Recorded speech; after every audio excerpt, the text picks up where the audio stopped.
Hi fam, welcome back to our channel. ಎಲ್ಲರೂ ಹೇಗಿದ್ದೀರಾ? Hope ಎಲ್ಲರೂ ಚೆನ್ನಾಗಿದ್ದೀರಾ ಅಂತ ಭಾವಿಸ್ತಾ ಇದ್ದೀನಿ. ನಾನು ಕೂಡ ಚೆನ್ನಾಗಿದ್ದೀನಿ.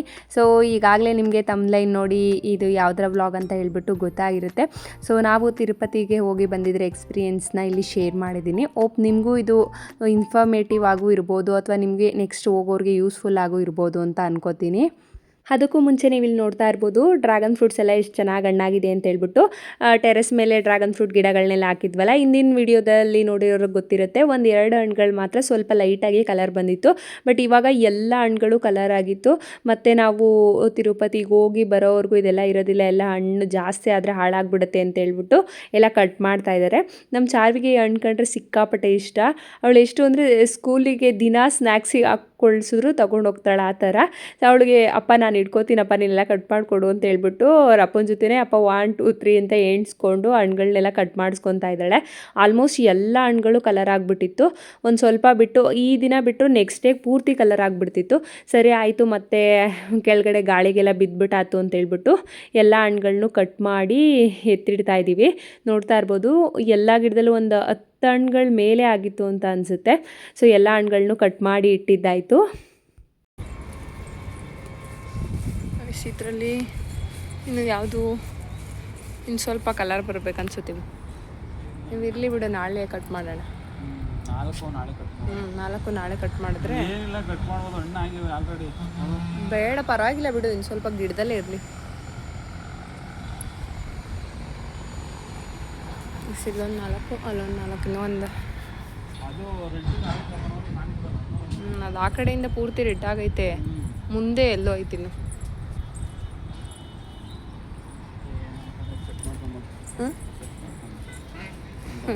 ಹಸ್ಬೆಂಡ್ ಇದನ್ನು ಕಟ್ ಮಾಡಲೇಬೇಕಂತ.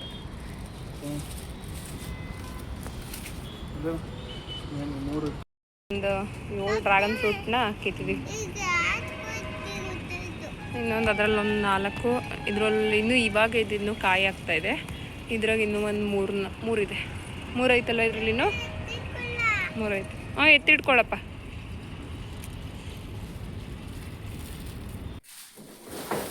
ಊಟಿ ಟ್ರಿಪ್ ಆದಮೇಲೆ ಇದಕ್ಕೆ ಅಲ್ವಾ ತೆಗಿತಿರೋದ್ರಿಂದ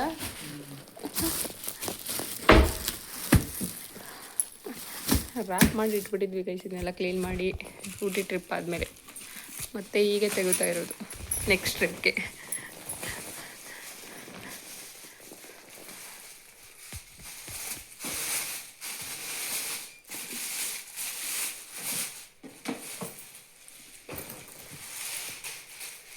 ನೀಟಾಗಿ ವಾಶ್ ಮಾಡಿ ಒಣಗಿಸಿ ಎತ್ತಿಕ್ಕಿರೋದು ಗೈಸ್. ಶಾಂಪೂ ಬಾಟಲ್ ನೋಡಿ ಯಾವ್ದು ಯೂಸ್ ಮಾಡಿದ್ದೀವಿ ಅಂತ.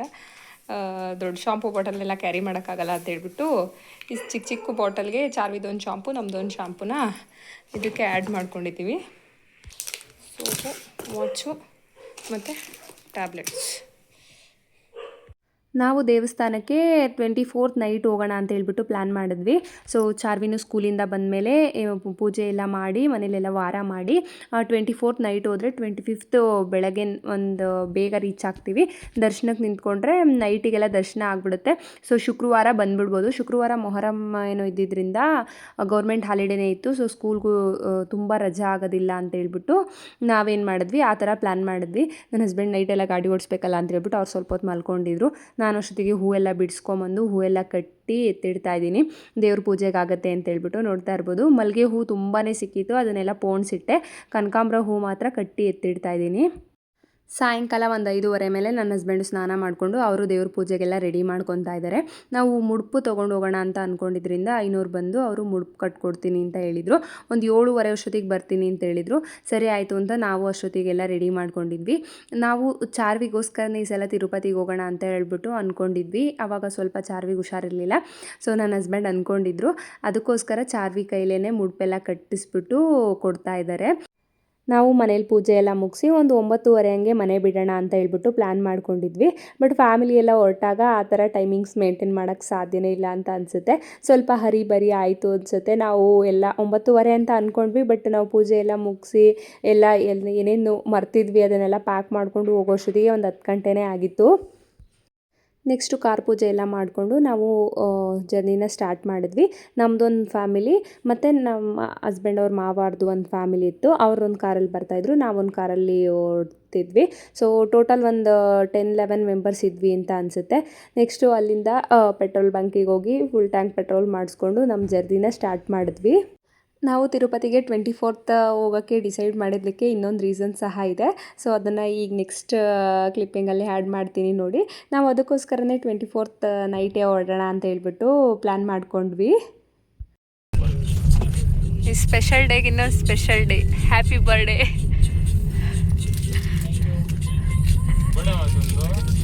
ಬರ್ಡೇ ಇವಾಗ June 25ಗೆ.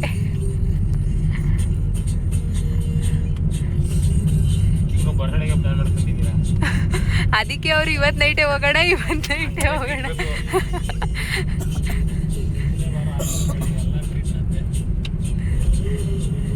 ಸೊ 25th ಜೂನ್ ನನ್ನ ಹಸ್ಬೆಂಡ್ ಬರ್ತಡೇ ಸಹ ಇದ್ದಿದ್ದರಿಂದ ಹೆಂಗಿದ್ರು ತಿರುಪತಿಗೆ ಹೊರಟಿದ್ದೀವಿ, ಇದೇ ದಿನ ಪ್ಲ್ಯಾನ್ ಮಾಡ್ಕೊಳ್ಳೋಣ. ಶುಕ್ರವಾರ ಬೇರೆ ರಜಾ ಬಂದಿದ್ದು ನಮಗೊಂಥರ ಪ್ಲಸ್ ಪಾಯಿಂಟ್ ಥರ ಆಯಿತು. ಇನ್ನೇನು ಸ್ಯಾಟರ್ಡೆ ಸಂಡೇ ಚಾರ್ವಿಗೆ ರಜಾ. ಸೊ ಕಂಟಿನ್ಯೂಸ್ ಆಗಿ ಒಂದು 3 ಡೇಸ್ ರಜಾ ಸಿಗುತ್ತೆ. ಸ್ಕೂಲ್ಗೂ ಸಹ 1 ಡೇ ಲೀವ್ ಪರವಾಗಿಲ್ಲ ಅಂತ ಅಂದ್ಕೊಂಡು ನಾವು 24th ಪ್ಲ್ಯಾನ್ ಮಾಡಿದ್ವಿ. ಸೊ 25th 4:15ಗೆಲ್ಲ ನಾವು ಇಲ್ಲಿ ಭೂದೇವಿ ಕಾಂಪ್ಲೆಕ್ಸ್ ಹತ್ರ ಬಂದ್ವಿ. ಅಲ್ಲಿ ಟಿಕೆಟ್ ನೋಡೋಣ ಅಂತ ಹೋದ್ವಿ, ಬಟ್ ಟಿಕೆಟ್ ಏನೂ ಕೊಡ್ತಾ ಇರಲಿಲ್ಲ. ಸೊ ನಾವು ಕಾಯ್ಕೊಂಡು ಕೂತ್ಕೊಂಡ್ರೆ ಮಧ್ಯಾಹ್ನ 1 ಗಂಟೆಗೆ ಟಿಕೆಟ್ ಕೊಡ್ತಾರೆ ಅಂತ ಹೇಳಿದ್ರು. ಸರಿ ಬೇಡ, ಬೆಟ್ಟದ ಮೇಲೆ ಹೋಗೋಣ, ಅಲ್ಲೇನು ಸಿಚುವೇಶನ್ಸ್ ಇರುತ್ತೆ ನೋಡ್ಕೊಳ್ಳೋಣ, ಆಮೇಲೆ ಸ್ನಾನ ಎಲ್ಲ ಮುಗಿಸ್ಕೊಂಡು ದರ್ಶನಕ್ಕೆ ಸರ್ವದರ್ಶನ ಇದೆಯಲ್ಲ ಅಲ್ಲಿಗೆ ಹೋಗಿ ನಿಂತ್ಕೊಳ್ಳೋಣ, ಯಾವಾಗಾದರೂ ಆಗಲಿ ದರ್ಶನ ಅಂತ ಫಿಕ್ಸ್ ಆಗಿಬಿಟ್ಟಿದ್ವಿ. ಇದಕ್ಕಾದರೆ ಟಿಕೆಟ್ ಕೊಡ್ತಾ ಇರಲಿಲ್ಲ. ಟಿಕೆಟ್ಗೆ ಇಲ್ಲೇ 1 ಗಂಟೆವರೆಗೂ ಕಾಯ್ದರೆ ನಾವು ಸಿಕ್ಕಾಪಟ್ಟೆ ಸಾಕಾಗುತ್ತೆ. ಮತ್ತು 1 ಗಂಟೆ ಬೆಳಗ್ಗೆ 4 ಗಂಟೆಯಿಂದ 1 ಗಂಟೆವರೆಗೂ ಕಾಯೋಕ್ಕಾಗಲ್ಲ ಅಂದ್ಕೊಂಡು ನಾವು ಸೀದಾ ಬೆಟ್ಟದ ಮೇಲೆ ನಡೆದ್ಬಿಟ್ವಿ. ಎಂಟ್ರೆನ್ಸಿಗೆ ರೀಚ್ ಆದ್ವಿ. ನೋಡ್ತಾ ಇರ್ಬೋದು, ಬೆಳಗ್ಗೆ ಆಗಲೇ 4 ಕಾಲಾಗಿದ್ದರಿಂದ ಸುಪ್ರಭಾತ ಎಲ್ಲ ಕೇಳಿಸ್ತಾ ಇತ್ತು. ಒಂಥರ ವೆದರ್ ತುಂಬಾ ಚೆನ್ನಾಗಿ ಅನ್ನಿಸ್ತಾ ಇತ್ತು. ಸೊ ಇಲ್ಲಿ ಎಂಟ್ರೆನ್ಸಲ್ಲಿ ಚೆಕಿಂಗ್ ಎಲ್ಲ ನಡೀತಾ ಇತ್ತು. ನಾವು ಅಂದ್ಕೊಂಡ್ವಿ ತುಂಬ ರಶ್ ಇರುತ್ತೆ ಅಂತ, ಬಟ್ ಅಷ್ಟೊಂದು ವೆಹಿಕಲ್ಸ್ ಏನು ಕಾಣ್ತಾ ಇರಲಿಲ್ಲ. ನಿನ್ನೆಗಿಂತ ಸ್ವಲ್ಪ ನಾರ್ಮಲ್ ಆಗಿದೆ, ನಿನ್ನೆವಷ್ಟು ವೆಹಿಕಲ್ಸ್ ಇಲ್ಲ ಅಂತ ಹೇಳ್ಬಿಟ್ಟು ಅಲ್ಲಿ ಹೇಳ್ತಾ ಇದ್ರು. ಸರಿ ಆಯಿತು, ನೋಡೋಣ ಹೆಂಗಿದೆ ನಮ್ಮ ಲಕ್ಕು ಅಂತ ನೋಡೋಣ ಅಂತ ಹೇಳ್ಬಿಟ್ಟು ಇಲ್ಲಿ ಚೆಕಿಂಗ್ ಎಲ್ಲ ಮುಗಿಸಿ ಬೆಟ್ಟದ ಮೇಲ್ಗಡೆ ಬಂದ್ವಿ. ಸೊ ಬೆಟ್ಟ ಹತ್ತಬೇಕಾದ್ರೆ ಇಲ್ಲಿ ಸ್ಪೀಡ್ ಲಿಮಿಟ್ ಇದೆ, ಇಷ್ಟೇ ಸ್ಪೀಡಲ್ಲಿ ರೀಚ್ ಆಗಬೇಕು, ಇಷ್ಟೇ ಟೈಮಿಂಗ್ಸಲ್ಲಿ ರೀಚ್ ಆಗಬೇಕು ಅಂತ ಹೇಳ್ಬಿಟ್ಟು ನಮಗೆ 5:03 ಒಳಗಡೆ ರೀಚ್ ಆಗಬೇಕು ಅಂತ ಹೇಳ್ಬಿಟ್ಟು ಸ್ಲಿಪ್ ಕೊಟ್ಟಿದ್ರು ಅಂತ ಅನಿಸುತ್ತೆ. ನಾವು ಕರೆಕ್ಟ್ ಟೈಮಿಗೆ ರೀಚ್ ಆದ್ವಿ. 5:02 ಆಗಿತ್ತು ಅಂತ ಅನಿಸುತ್ತೆ. 1 ನಿಮಿಷ ಬೇಗನೆ ರೀಚ್ ಆದ್ವಾ ಗೊತ್ತಿಲ್ಲ, 1 ನಿಮಿಷ ಲೇಟ್ ಆಯಿತಾ ಬೇಗ ಆಯಿತಾ ಗೊತ್ತಿಲ್ಲ, 1 ನಿಮಿಷ ಹೆಚ್ಚು ಕಮ್ಮಿ ರೀಚ್ ಆಗಿದ್ವಿ. ಸೊ ನೋಡ್ತಾ ಇರ್ಬೋದು, ತುಂಬಾ ಚೆನ್ನಾಗಿ ಅನಿಸ್ತಾ ಇತ್ತು. ಸಿಟಿ ಎಲ್ಲ ಫುಲ್ಲು ಲೈಟಿಂಗ್ಸಲ್ಲೇ ತುಂಬೋಗ್ಬಿಟ್ಟಿತ್ತು. ಫುಲ್ಲು ಕತ್ಲೆ ಇದ್ದಿದ್ದರಿಂದ ಸಿಟಿ ಎಲ್ಲ ಫುಲ್ಲು ಲೈಟಿಂಗ್ಸ್ ಅನ್ನೋ ಥರ ಕಾಣ್ತಾ ಇತ್ತು. ಸೊ ನೋಡ್ತಾ ಇರ್ಬೋದು, ಎಂಟ್ರೆನ್ಸಿಗೆ ರೀಚ್ ಆದಾಗ 5:04 5:05 ಆಗಿತ್ತು.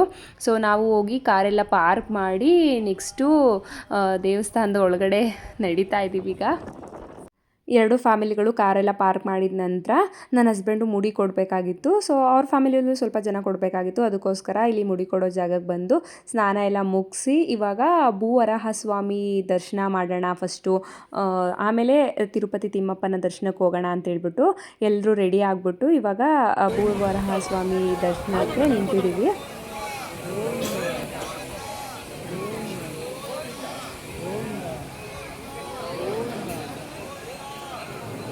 ನಾನು ಆಲ್ಮೋಸ್ಟ್ ಈ ವ್ಲಾಗಲ್ಲಿ ವಾಯ್ಸ್ ಓವರ್ ಕೊಡೋಕ್ಕೆ ಟ್ರೈ ಮಾಡಿದ್ದೀನಿ, ಏಕೆಂದರೆ ಸಿಕ್ಕಾಪಟ್ಟೆ ಸೌಂಡ್ ಇದ್ದಿದ್ದರಿಂದ ಅಷ್ಟು ಕ್ಲಿಯರಾಗಿ ಗೊತ್ತಾಗೋದಿಲ್ಲ, ವಾಯ್ಸ್ ಕೇಳಿಸೋದಿಲ್ಲ ಅಂತ ಹೇಳ್ಬಿಟ್ಟು ವಾಯ್ಸ್ ಓವರ್ ಕೊಡ್ತಾ ಇದ್ದೀನಿ. ಸೊ ನಾವು ಭೂವರಾಹ ಸ್ವಾಮಿ ಟೆಂಪಲಲ್ಲಿ ದೇವ್ರ ದರ್ಶನ ಎಲ್ಲ ಮುಗಿಸ್ಕೊಂಡು ನೆಕ್ಸ್ಟು ನಾವು ಟಿಫನ್ ಮಾಡಿಕೊಂಡು ಆಮೇಲೆ ತಿರುಪತಿ ತಿರುಮಲ ಸ್ವಾಮಿದು ದರ್ಶನಕ್ಕೆ ಕ್ಯೂ ನಿಂತ್ಕೊಳ್ಳೋಣ ಅಂತ ಹೇಳ್ಬಿಟ್ಟು ನಾವೇನು ಮಾಡಿದ್ವಿ, ಟಿಫನ್ ಮಾಡೋಣ ಅಂತ ಹೇಳ್ಬಿಟ್ಟು ಅಲ್ಲಿ ದರ್ಶನ ಎಲ್ಲ ಮುಗಿಸ್ಕೊಂಡು ಟಿಫನ್ ಮಾಡಲಿಕ್ಕೆ ಬಂದ್ವಿ.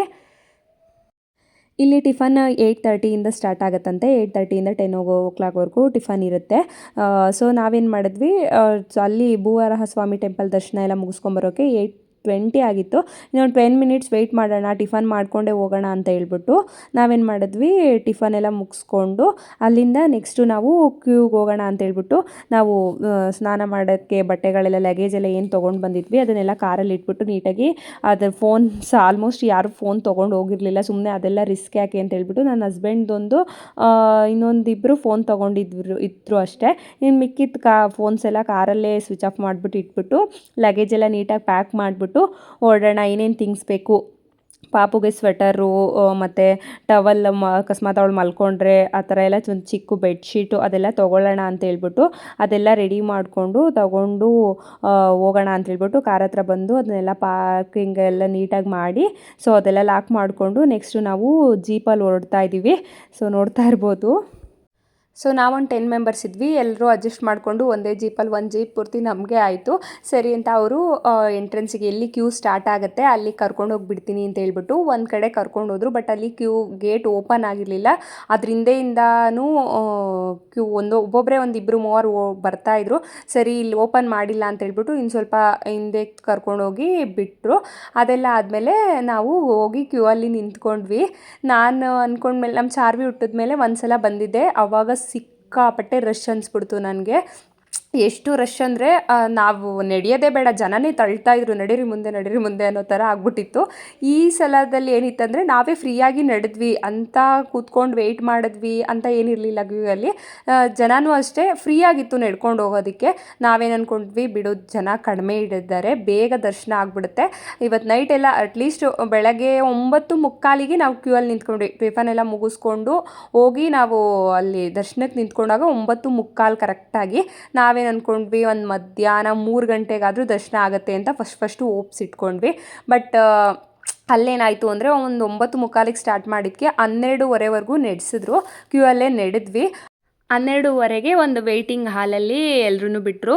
ಸೊ ನೋಡ್ತಾ ಇರ್ಬೋದು, ಇಲ್ಲಿ ಬಂದ ಮೇಲೆ ಅನ್ನಿಸ್ತು ಸಿಕ್ಕಾಪಟ್ಟೆ ಜನನ ಅಂತ. ಯಾಕಂದರೆ ರೂಮೆಲ್ಲ ಖಾಲಿನೇ ಇಲ್ಲ, ಮಲ್ಕೊಳ್ಳೋಕ್ಕೆ ಜಾಗ ಸಿಗ್ತಾ ಇಲ್ಲ ಅನ್ನೋ ಥರ ಜನ ಮೇಲ್ಮೇಲೆ ಓಡಾಡ್ತಾರೇನೋ, ಅಪ್ಪ ಕಾಲೇ ತುಳಿತಾರೇನೋ ಅನ್ನೋ ಫೀಲ್ ಆಗೋಕ್ಕೆ ಶುರು ಆಗಿಬಿಡ್ತು. ನನ್ನ ಹಸ್ಬೆಂಡ್ ಅಂತೂ ಸಾಕಾಯಿತು ಅಂತ ಹೇಳ್ಬಿಟ್ಟು ಅವರು ಅಲ್ಲೇ ಮಲ್ಕೊಂಡಿದ್ರು ಒಂದು ಸ್ವಲ್ಪ ಹೊತ್ತು. ನಮ್ಮ ಚಾರ್ವಿ ಮಾತ್ರ ಸಿಕ್ಕಾಪಟ್ಟೆ ಆ್ಯಕ್ಟಿವ್ ಆಗಿದ್ಲು.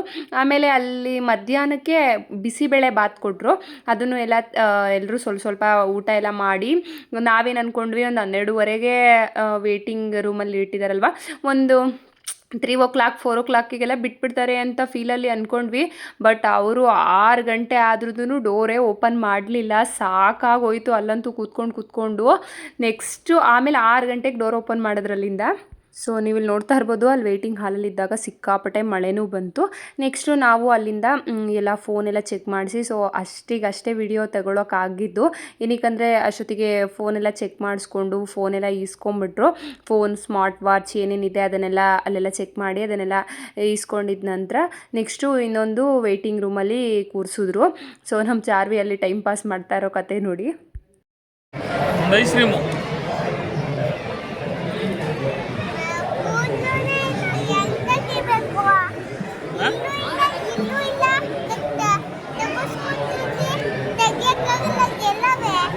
ನೀನಲ್ವಾ ಮಾಡಿಸಿದ್ದು?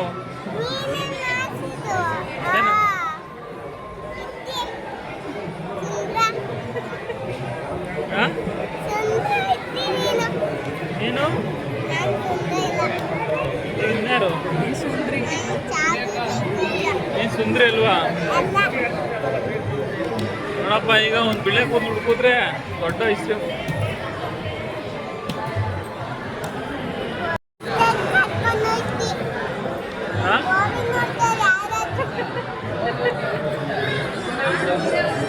ಕರ್ಕೊಂಡೋಗ್ರಿ ಬೋಡಿನ ಅಂತ ಯೋಚನೆ ಮಾಡ್ತಾವಳೆ.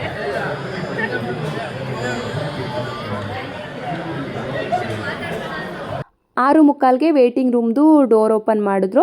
ಅಲ್ಲಿಂದ ಒಂದು 3/4 ಗಂಟೆ ನಡೆಸಿದ್ರು. ಆಮೇಲೆ ಇನ್ನೊಂದು ವೇಟಿಂಗ್ ರೂಮಲ್ಲಿ ಬಿಟ್ಟರು.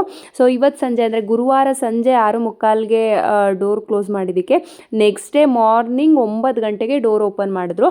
ಅಲ್ಲಿಂದ ಒಂದು 3/4 ಗಂಟೆ ಒಳಗಡೆ ಎಲ್ಲ ದೇವ್ರ ದರ್ಶನ ಆಯಿತು. ತುಂಬ ಚೆನ್ನಾಗೇ ಆಯಿತು ದರ್ಶನ. ದೇವ್ರ ದರ್ಶನ ಎಲ್ಲ ಮುಗಿಸ್ಕೊಂಡು ನೆಕ್ಸ್ಟ್ ನಾವು ಆಚೆ ಬಂದಾಗ ಅಲ್ಲಿ ಪುಳಿಯೋಗರೆ ಕೊಡ್ತಾಯಿದ್ರು. ತುಂಬಾ ಚೆನ್ನಾಗಿತ್ತು ಅದು ಪ್ರಸಾದ. ದೇವ್ರ ಪ್ರಸಾದ ಎಲ್ಲ ತಿಂದು ದೇವ್ರ ಉಂಡಿಗೆಲ್ಲ ಕಾಸು ಹಾಕಿ ದೇವ್ರಿಗೆ ನಮಸ್ಕಾರ ಮಾಡಿಕೊಂಡು ನೆಕ್ಸ್ಟು ನಾವು ಲಡ್ಡು ಕೌಂಟರ್ಗೆ ಹೋದ್ವಿ. ಲಡ್ಡು ಕೌಂಟರಲ್ಲಿ ಲಡ್ಡು ಎಲ್ಲ ತೊಗೊಂಡು ಒಂದು ಟಿಕೆಟ್ಗೆ ಒಂದು ಲಡ್ಡು ಮತ್ತು ನಾವು ಎಷ್ಟು ಬೇಕಾದರೂ ಲಡ್ಡು ತೊಗೊಬೋದು ನೆಕ್ಸ್ಟು ಅಮೌಂಟ್ ಕೊಟ್ಬಿಟ್ಟು. ಸೊ ನಾವು ಲಡ್ಡು ಎಲ್ಲ ತೊಗೊಂಡು ಆಮೇಲೆ ಬಂದು ಇಲ್ಲಿ ಗರುಡುಗಂಬ ಇದೆಯಲ್ವ ಅಲ್ಲೆಲ್ಲ ಕರ್ಪೂರ ಎಲ್ಲ ಹಚ್ಚಿ ಪೂಜೆ ಮಾಡಿ ನೆಕ್ಸ್ಟು ನಾವು ಕೆಳಗಡೆ ಬಂದ್ವಿ. ನೆಕ್ಸ್ಟ್ ಆನ್ ದ ವೇ ಯಾವ್ಯಾವುದು ದೇವಸ್ಥಾನಗಳಿದೆಯಲ್ಲ ಅದನ್ನೆಲ್ಲ ನೋಡಿಕೊಂಡು ಮನೆಗೆ ಹೋಗೋಣ ಅಂತ ಹೇಳ್ಬಿಟ್ಟು ಪ್ಲ್ಯಾನ್ ಮಾಡ್ಕೊಂಡ್ವಿ. ಅದಕ್ಕೂ ಮುಂಚೆ ಆಂಜನೇಯ ಸ್ವಾಮಿ ಬೆಟ್ಟ ಇಳಿಬೇಕಾದ್ರೆ ಆಂಜನೇಯ ಸ್ವಾಮಿ ಟೆಂಪಲ್ ಇದೆಯಲ್ಲ ಅಲ್ಲಿ ದರ್ಶನ ಮುಗಿಸ್ಕೊಂಡು ಆಮೇಲೆ ಗೋವಿಂದರಾಜ ಸ್ವಾಮಿ ಪಟ್ಟಣದಲ್ಲಿ ಅಲ್ಲಿ ದರ್ಶನ ಮುಗಿಸ್ಕೊಂಡು ಒಂದು 3 ಆಗಿತ್ತು. ಪದ್ಮಾವತಿ ಟೆಂಪಲ್ಗೆ ಬಂದ್ವಿ. ಅಲ್ಲಿ ಸಿಕ್ಕಾಪಟ್ಟೆ ರಶ್ ಇತ್ತು. ಮತ್ತು ಇನ್ನೊಂದು ಏನಂದರೆ 7 ದರ್ಶನಕ್ಕೆ ಬಿಡೋಕ್ಕಾಗ್ತಾ ಇರಲಿಲ್ಲ. 300 ರೂಪಾಯಿ ಟಿಕೆಟ್ಗೆ ಸಿಕ್ಕಾಪಟ್ಟೆ ರಶ್ ಇತ್ತು. 7 ಏನು ಗೇಟ್ ಓಪನ್ ಮಾಡೋದಿಲ್ಲ. ಸಾಯಂಕಾಲ ಏನೋ ಪೂಜೆ ಇದೆ ಅದಕ್ಕೆಲ್ಲ ರೆಡಿ ಮಾಡ್ಕೊತಾ ಇದ್ದಾರೆ ಅಂತ ಹೇಳಿದ್ರು. ಸರಿ ಆಯಿತು, ನಾವು ಅಲ್ಲಿವರೆಗೂ ಕಾಯೋದಕ್ಕಾಗೋದಿಲ್ಲ ಅಂತ ಹೇಳ್ಬಿಟ್ಟು ನಾವು ಮೇನ್ ಗೇಟ್ ಇದೆಯಲ್ವ ಅಲ್ಲಿಗೆ ಹೋಗಿ ದೇವ್ರಿಗೆ ಕೈ ಮುಗಿದ್ಬಿಟ್ಟು ಈಗ ಊರ ಕಡೆ ಹೊರಟ್ವಿ. ಸೊ ಈ ಥರ ಇತ್ತು ನಮ್ಮ ತಿರುಪತಿ ದರ್ಶನ. ಹಿಂದಿನ ಸತಿ ನಾವು ಹೋದಾಗ ತುಂಬಾ ನಡೆಸ್ಬಿಟ್ಟಿದ್ರು. ಜಾಸ್ತಿ ಹೊತ್ತು ವೆಯ್ಟ್ ಮಾಡಿಸಿರಲಿಲ್ಲ. ವೆಯ್ಟಿಂಗ್ ಹಾಲಲ್ಲಿ ಒಂದು 1 ಅವರ್ 1.5 ಅವರ್ ವೆಯ್ಟ್ ಮಾಡಿದ್ವಿ ಅಷ್ಟೇ. ಬಟ್ ಈ ಸಲ ನಾವು ನಡೆದಿದ್ದು ಕಡಿಮೆ, ಒಂದು 3 to 4 ಅವರ್ಸ್ ನಡೆದ್ವಿ ಅಷ್ಟೇ. ಬಟ್ ವೆಯ್ಟಿಂಗ್ ಹಾಲಲ್ಲೇ ಒಂದು 9 ಅವರ್ಸು ಟೈಮ್, ಒಂದು 9 ಅವರ್ಸ್ 12 ಅವರ್ಸ್ಗೆ ಜಾಸ್ತಿ ಟೈಮ್ ಸ್ಪೆಂಡ್ ಮಾಡಿಬಿಟ್ಟಿದ್ದೀವಿ. ಏನಕ್ಕಂದರೆ ಗುರುವಾರ ಏಕಾದಶಿ ಇದ್ದಿದ್ದ ಕಾರಣ, ಸ್ವಲ್ಪ ದೇವ್ರಿಗೆ ಪೂಜೆಗಳೆಲ್ಲ ಇದ್ದಿದ್ದ ಕಾರಣ ಸ್ವಲ್ಪ ಡಿಲೇ ಆಯಿತು ದೇವ್ರ ದರ್ಶನಕ್ಕೆಲ್ಲ ಬಿಡೋದಕ್ಕೆ. ಅದಕ್ಕೋಸ್ಕರ ವೇಟಿಂಗ್ ಹಾಲಲ್ಲಿ ವೆಯ್ಟ್ ಮಾಡಿದ್ದಾಯಿತು. ಅದೆಲ್ಲ ಆದಮೇಲೆ ಈಗ ಊರ ಕಡೆ ಹೊರಡ್ತಾ ಇದ್ದೀವಿ. ಸೊ ಇವಾಗ ನಾಮ ಎಲ್ಲ ನೀಟಾಗಿ ಕಾಣಿಸ್ತಾ ಇದೆ. ಅದ್ರದ್ದು ಒಂದು ಕ್ಲಿಪ್ಪಿಂಗ್ ತೊಗೊಂಡು ಮನೆ ಕಡೆ ಬಂದ್ವಿ. ನಾವು ಶುಕ್ರವಾರ ನೈಟ್ 2 ಗಂಟೆಗೆಲ್ಲ ಮನೆ ರೀಚ್ ಆದ್ವಿ. ಮಧ್ಯರಾತ್ರಿ 2 ಗಂಟೆ ಆಗಿತ್ತು ಮನೆಗೆ ಬಂದಾಗ. ಸರಿ ಅಂತ ಹೇಳ್ಬಿಟ್ಟು ನಾವು ಸ್ವಲ್ಪ ರೆಸ್ಟ್ ಮಾಡಿ ಐಟಮ್ಸ್ ಎಲ್ಲ ಏನೇನಿರುತ್ತೆ ಅವೆಲ್ಲ ಬಟ್ಟೆಗಳೆಲ್ಲ ಅದೆಲ್ಲ ವಾಶ್ ಮಾಡಿ ಶನಿವಾರ ಮಾಡೋಣ ಅಂದ್ಕೊಂಡ್ವಿ. ಬಟ್ ಆಗಲಿಲ್ಲ.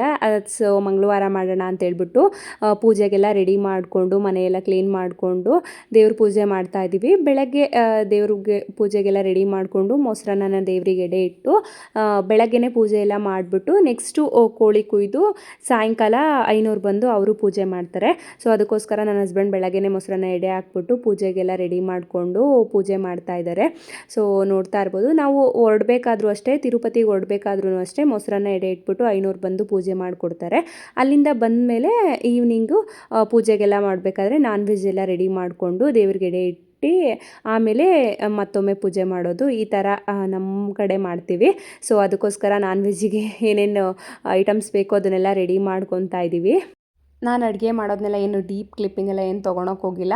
ಏನಕ್ಕಂದರೆ ತಿರುಪತಿ ದರ್ಶನಕ್ಕೆ ಹೋಗಿ ಬಂದಮೇಲೆ ನಮ್ಮ ಮನೇಲಿ ಏನು ಮಾಡ್ತೀವಿ ಅಂತ ಹೇಳ್ಬಿಟ್ಟು ಹಂಗೆ ಕ್ಯಾಶುಯಲ್ಲಾಗಿ ತೋರಿಸಿದ್ದೀನಿ ಅಷ್ಟೇ.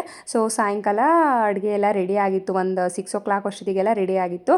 ಸಾಯಂಕಾಲ 500 ಬಂದು ಅವರು ಪೂಜೆಗೆಲ್ಲ ರೆಡಿ ಮಾಡ್ಕೊತಾ ಇದ್ದಾರೆ. ಸೊ ಅವ್ರು ಬಂದು ಅವರು ದೇವ್ರನ್ನೆಲ್ಲ ತಂದಿರ್ತಾರಲ್ವ ಅದನ್ನೆಲ್ಲ ಪೂಜೆ ಮತ್ತೊಮ್ಮೆ ಪೂಜೆ ಎಲ್ಲ ಮಾಡ್ತಾರೆ. ನಾವು ಒಳಗಡೆ ಎಲ್ಲ ದೀಪ ಹಚ್ಚಿ ಲಡ್ಡು ಎಲ್ಲ ಇಟ್ಟು ಮತ್ತೆ ದೇವ್ರ ಪೂಜೆ ಎಲ್ಲ ಮಾಡ್ತೀವಿ. ನೆಕ್ಸ್ಟು 500 ಎಲ್ರಿಗೂ ನಾಮ ಎಲ್ಲ ಇಟ್ಟು ಪೂಜೆ ಎಲ್ಲ ಮಾಡಿಕೊಡ್ತಾರೆ.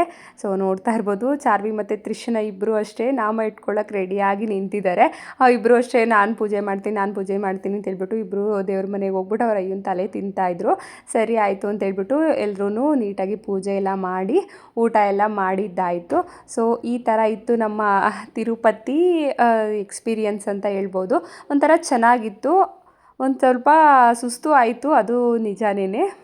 ಸೊ ನೋಡಿದ್ರಲ್ಲ, ಇದು ಬಂದು ಒಂದು ಇನ್ಫಾರ್ಮೇಷನ್.